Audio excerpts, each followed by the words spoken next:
notes. I've got one student who's got this A4 lever arch file that's properly full with tabs, and there's highlighting and there's post-it notes, and it's the most beautiful thing you've ever seen. And ask her what's in it, and bless her heart, despite all the work she's put in, she has no idea.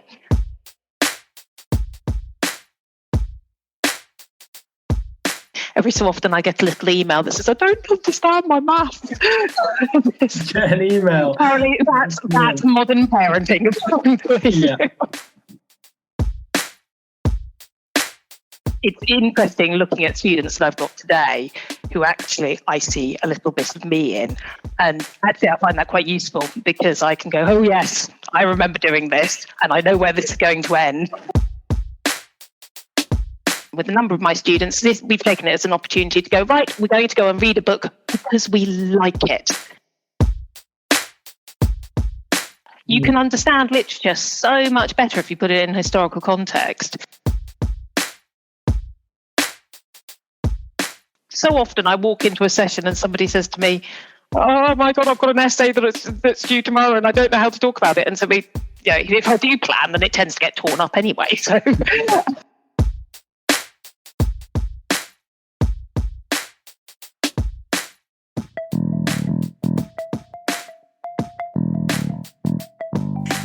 Welcome to the Qualified Tutor podcast.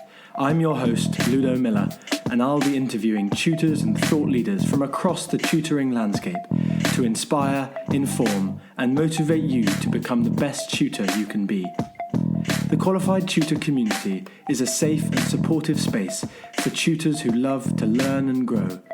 We offer training, resources, ideas, and a chance to connect with like-minded tutors. If you'd like to continue the conversation, join our Qualified Tutor community at www.qualifiedtutorcommunity.org or find it in the show notes. Welcome to the Qualified Tutor podcast. Today we are delighted to be welcoming on Nicola Burkinshaw, who is an English and history tutor with many years of experience. So Nicola's career as a tutor was started off as was meant to be a bit of a hobby, but now tutors full time, like so many other wonderful tutors we've come across in recent months. Nicola is a self-confessed readaholic.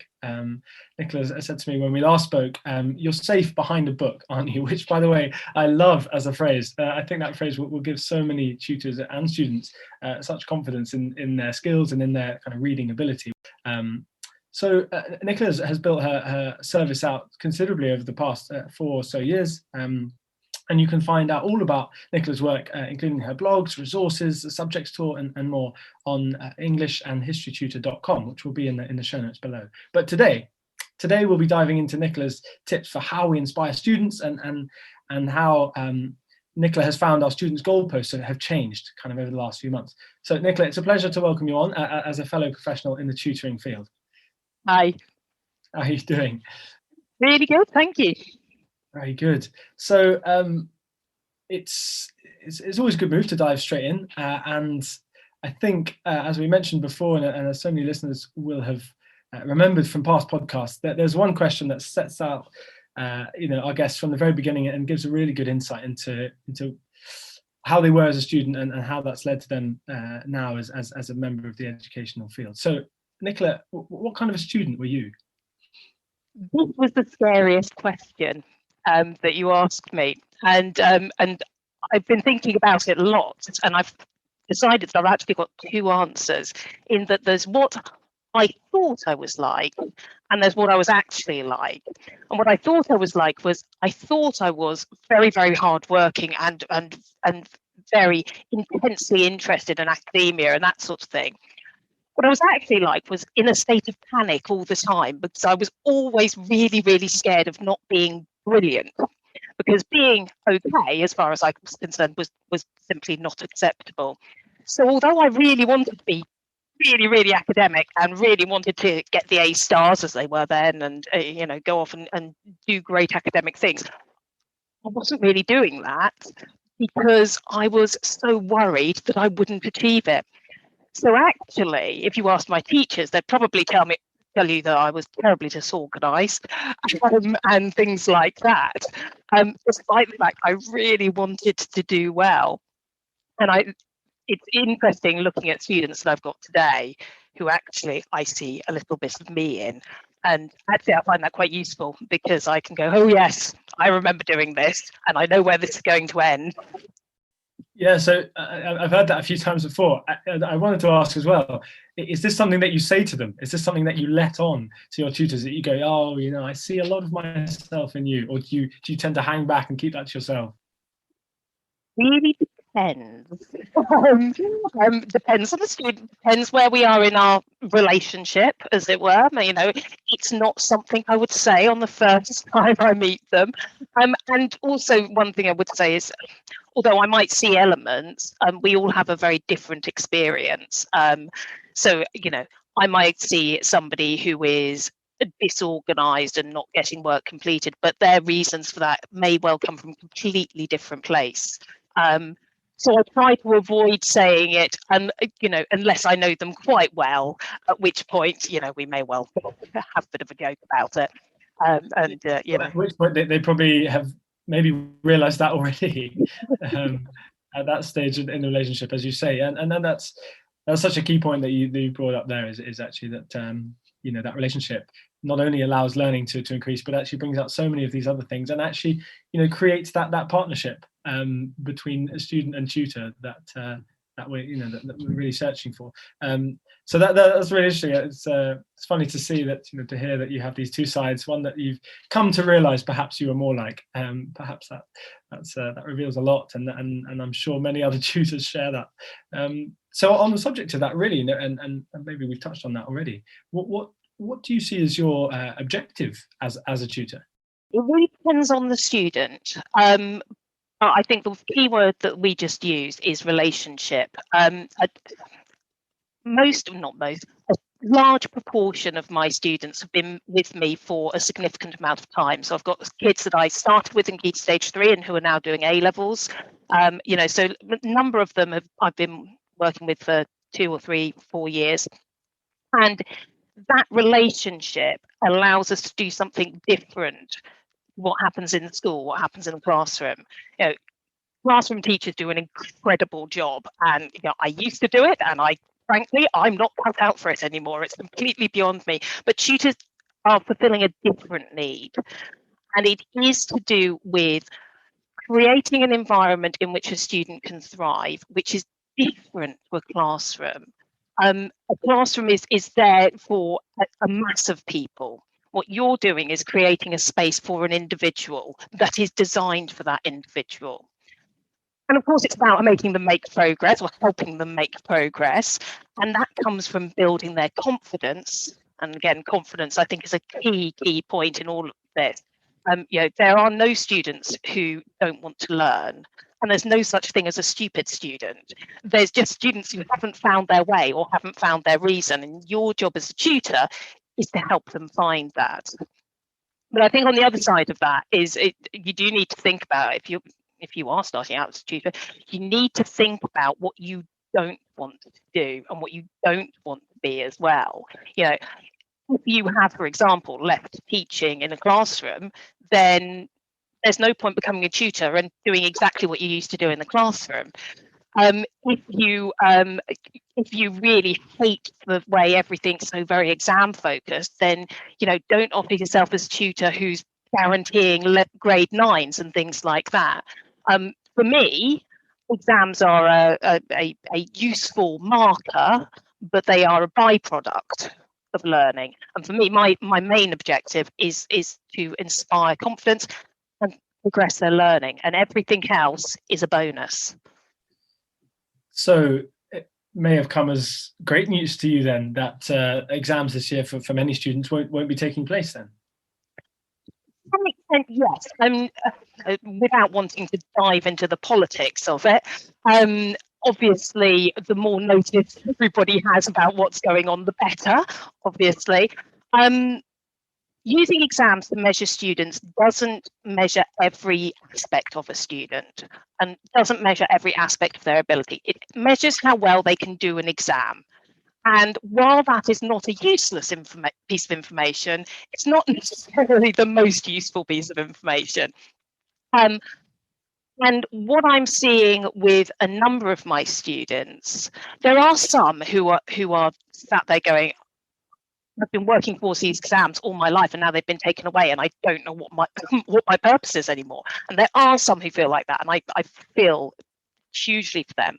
But there's a significant proportion as well who have been completely freed by it, because they are now really embracing the idea that everything that they do now is actively moving them towards their grade, not just an hour and a half on a Friday afternoon, drafty sports hall. It's everything is moving them towards that. And so they really are embracing that idea of progress and improvement and that sort of thing.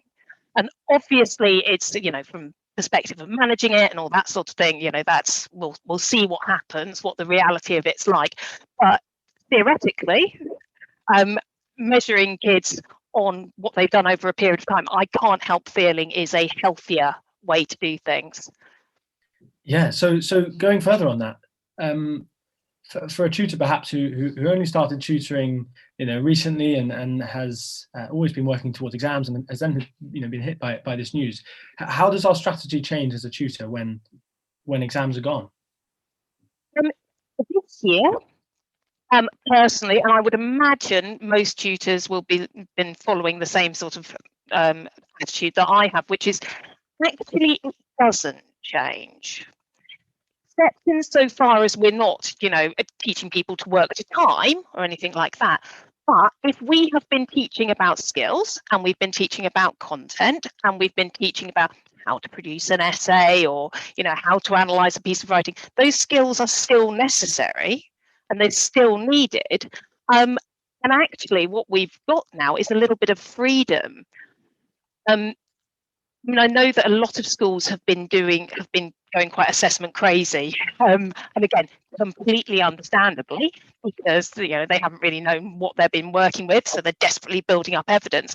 But from students' perspective, there are an awful lot of very tired, very drained, and quite bored students out there. And so this is, again, with a number of my students, we've taken it as an opportunity to go, right, we're going to go and read a book because we like it. And we're going to go and analyse why we like it. We're going to do it for the fun of it.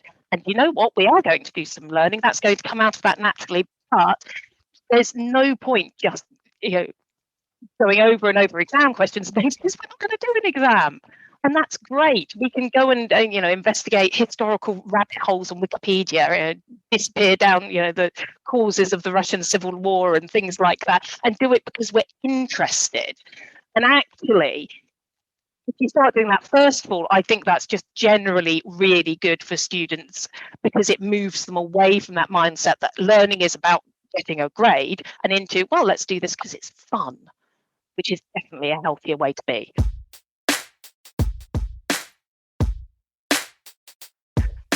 There we go. There it is. Fun.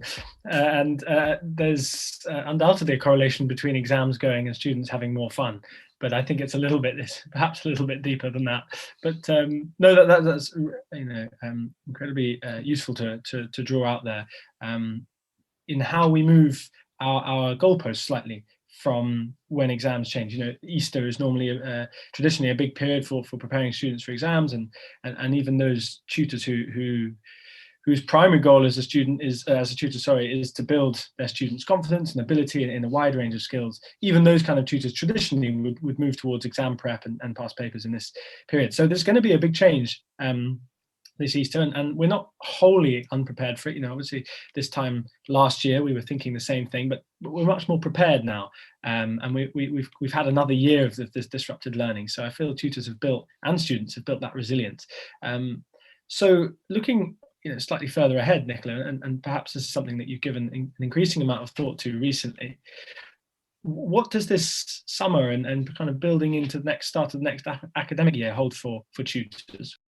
I think there's going to be a real emphasis on transition, basically, because certainly if you look at the year groups that have just, for example, for those who deal with younger kids who've dealt with year sixes who've gone into year 7 in the September just gone, those kids have had a really difficult time because they've gone into a new school and it's all they've been locked down again and it's all been changed.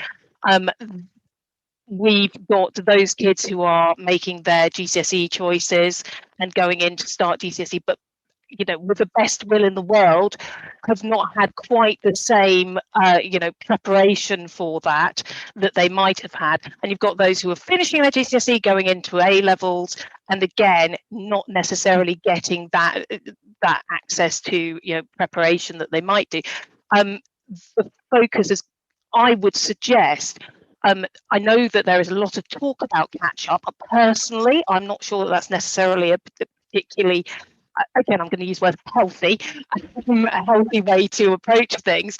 Who do you need to catch up with if everybody has fallen behind? Maybe it isn't useful to talk about that. But what we do need to do is get back into that idea again of progress and moving people on and getting them back into, not necessarily back into, like I said before, not necessarily back into exam mindset and things like that, but back into regular learning, back into, the demands of school in general.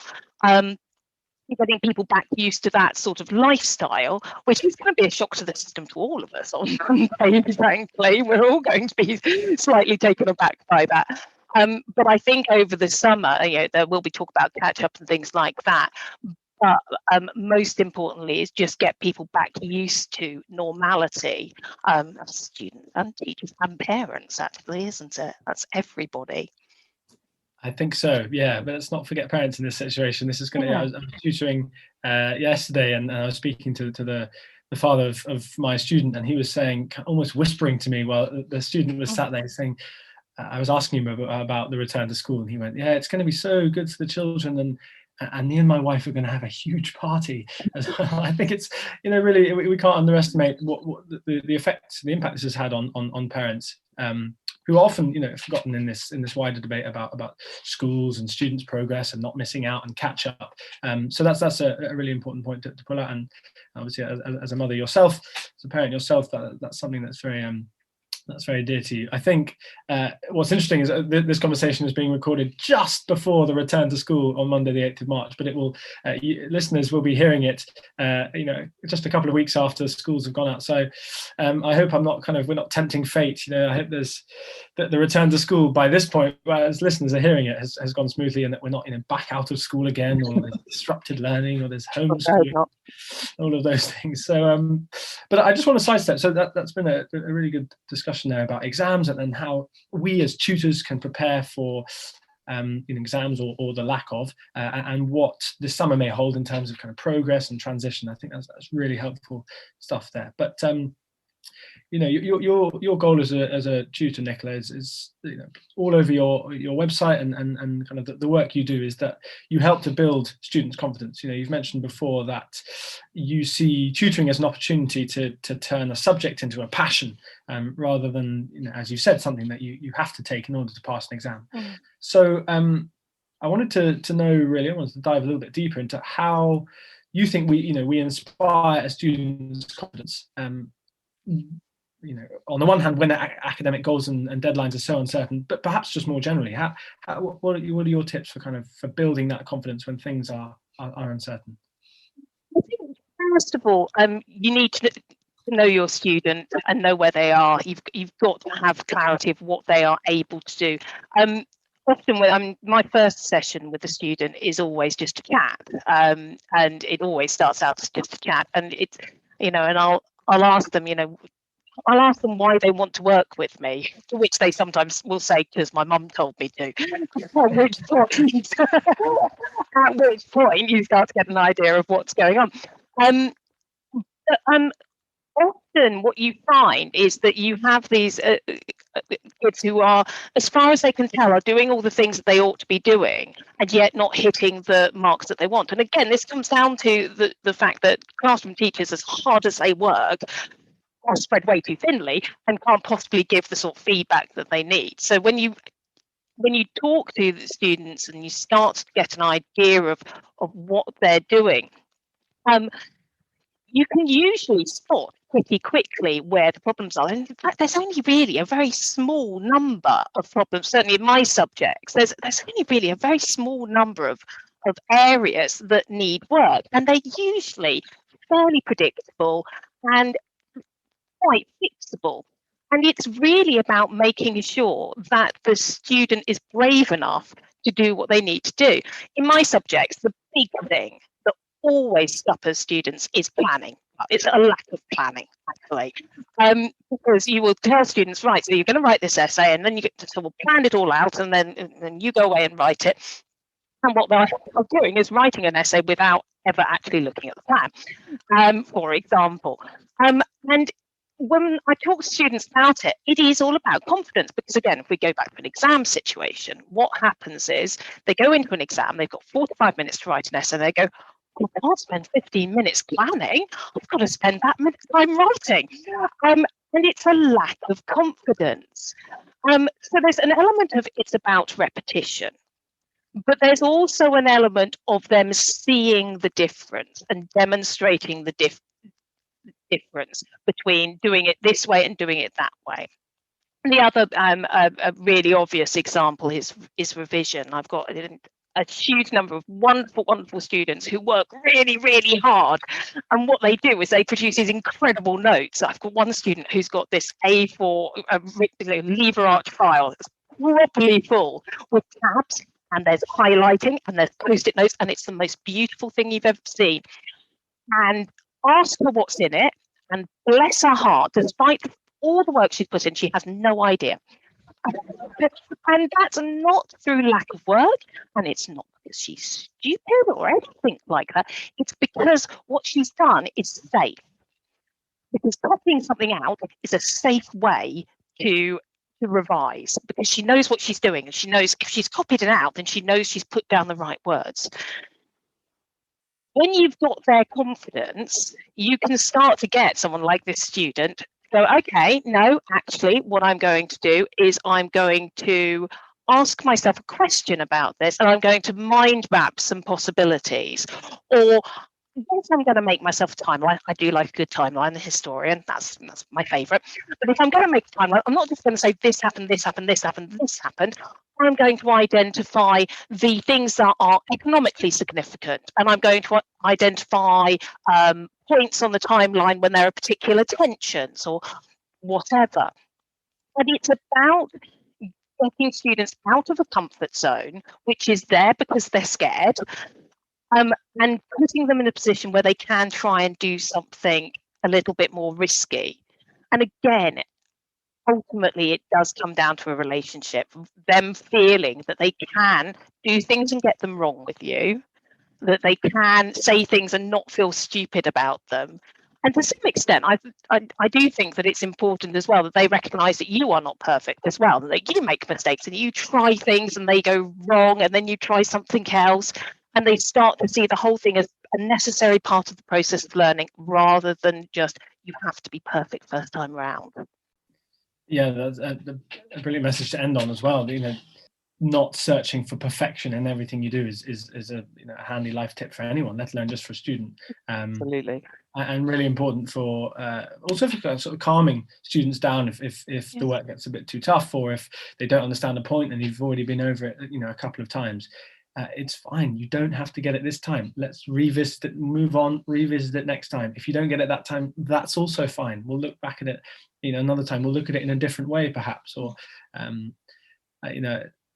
lots of resources coming out now that have been available and used by tutors for centuries, but which are now being spread to the kind of to the wider tutoring community of, ask them to draw the topic instead of writing about it. If it's an essay, ask them to draw it, or ask them to record a little film. Obviously we're so tech capable these days with everything being moved online, that recording a short video about your topic, asking your tutor to give a short presentation about the topic. Asking your student to give a short presentation about the topic.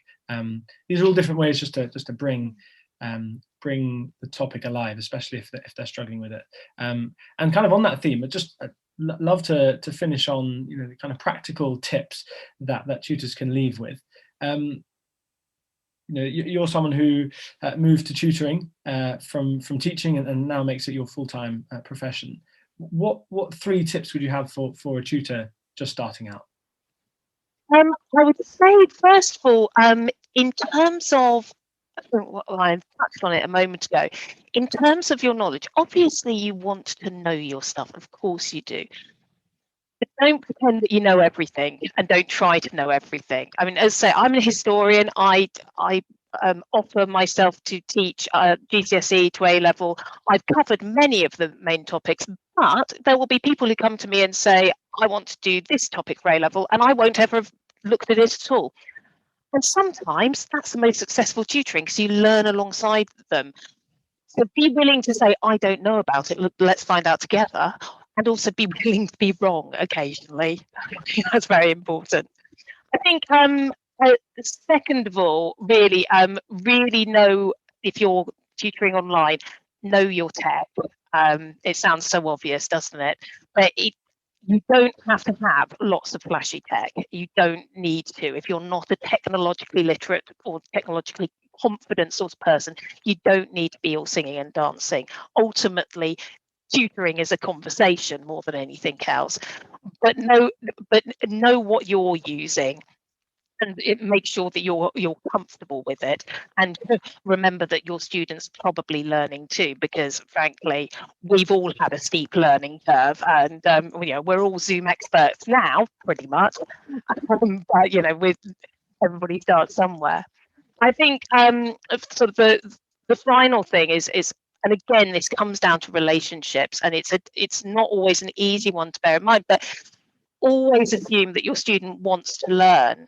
I see quite often on tutoring forums, people say, oh, this student just doesn't want to engage with me, and so on and so forth. And the question is always in my head, well, why don't they want to? Because I can honestly say I've never encountered a child who doesn't want to do well. I've encountered many children who don't know how to do well, but I've never encountered one who doesn't want to do well. And it's our job as tutors to find a way in.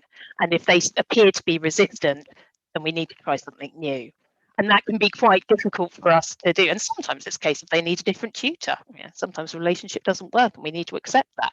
But ultimately, every student wants to learn. Maybe that could be the title of the podcast. Every student wants to learn. Why not? It's a great sentiment, and important for all tutors to remember. Important for a tutor just starting out to remember, who might. Sometimes we see the first sessions are a bit rocky, and maybe that tutor suddenly thinks, you know what, actually this isn't. I'm not cut out for this. I can't do it. No one wants to learn with me. I'm not good enough. No, step back. The student does want to learn. It can be contextual factors like they're having a bad day, or find the topic particularly hard, or something as simple as they really want dinner at that point. It can be anything really. And we've all come across these very contextual factors that don't affect child's wider learning. But to be quite honest, Nicola, I think all of our listeners, including myself, would benefit from a tutoring session with you.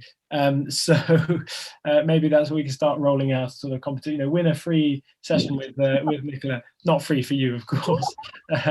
That's such a handy and concise kind of run through of your experiences and what you've learned since lockdown. Obviously, you've been tutoring much before lockdown began, but that's put you in a very good position to see, to kind of understand that transition and how other tutors might be going through it. Yes. Oh, gosh. Well, thank you for that. That was a learning curve for me as well. Well, very good. I mean, this podcast as well is invites on people who are podcast veterans, but also those who are just starting this new medium of getting their name and their business out there. So we very much enjoy welcoming on, all areas of the education industry, all levels of podcast awareness, and we would love to have you back on, Nicola. Lovely. Yeah, absolutely. in a few months' time, when we've seen how the end of term is finished, and really when we can drill down into what tutors can be doing now in the summer, maybe kind of in June or July, it would be a good time. But thank you so much. There's so much in there. Really do thank you for taking the time to research those, your responses there, and to make them really kind of beneficial to tutors. So it's an absolute pleasure. Thank you for having me. Very good. Okay, and as I said, please do find more.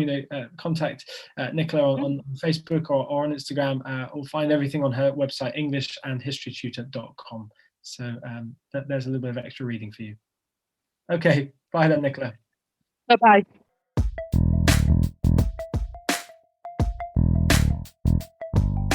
Thanks for listening to the Qualified Tutor podcast, where tutors share their expertise to support the tutoring community. If you'd like to continue the conversation, join our Qualified Tutor community at www.qualifiedtutorcommunity.org, or find it in the show notes below. We exist to connect, share, and learn with you, because tutoring is a small job that makes a big difference.